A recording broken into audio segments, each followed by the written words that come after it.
Accents! Accents to drumming is like spice to curry, piri piri to Nando's, sand to the beach. Really important. But a really cool exercise that's multi-layered. Whether you don't know where to start with accents, you can accent but you're stuck playing the same ones. Whether you are the bee's knees and can play everything, there's still probably something you'll get out of this exercise. You don't need these just yet. What you do need is a pen and some paper. So draw yourself 2 rows of 16 boxes. Leave yourself a little gap and then do the same thing another 3 times. Maths. You should end up with something like this. Next part is really important. Don't think about it. Seriously, do not think about it. The top row in each of your pairs of boxes, put dots in them. Don't think about it, just put some dots in them. Whatever boxes you feel like, just whack them in. If it's taking too long, you're thinking too much. You'll end up with something like this. Next stage, stick with me. The bottom row of each pair of boxes should currently be empty. You want to put some dots in them, but they cannot go in squares that have a dot above them. Something like this. What you now have are 8 different accenting exercises. I'm just going to show you the top row of mine, otherwise we'll be here for a very long time. My top row, I've accented 1 E and a, 2 E and a, 3 E and a, 4 E and a.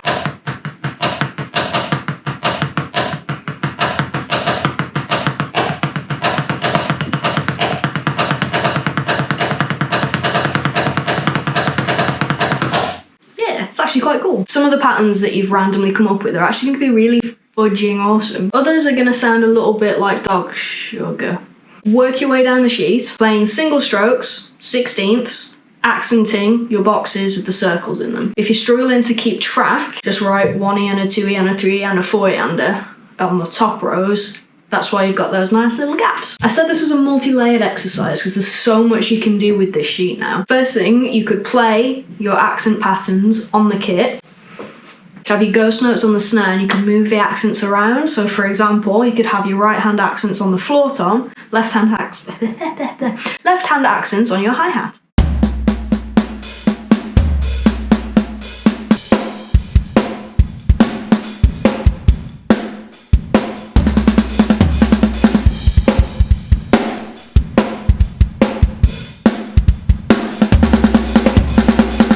Once you've played around with all of that, which you've got a lot to do there, to be honest. You've got 8 different patterns. You can pick your favourites out of them, but there's so many different fill opportunities with that. It's great. But once you're done with that, get onto some fancy pants stuff. And you could start changing it so it's not in singles. You could keep the same accents, but change the sticking. So you could do them in doubles, or you could do them in paradiddles, but keep the accents the same. Or my personal favourite, flams. Turn your accents into flams.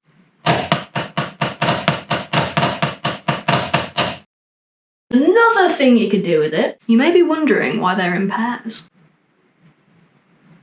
Top row snare drum, bottom row bass drum, you've got 4 different grooves that you would not have randomly played otherwise. Some of them are not going to work, but some of them are.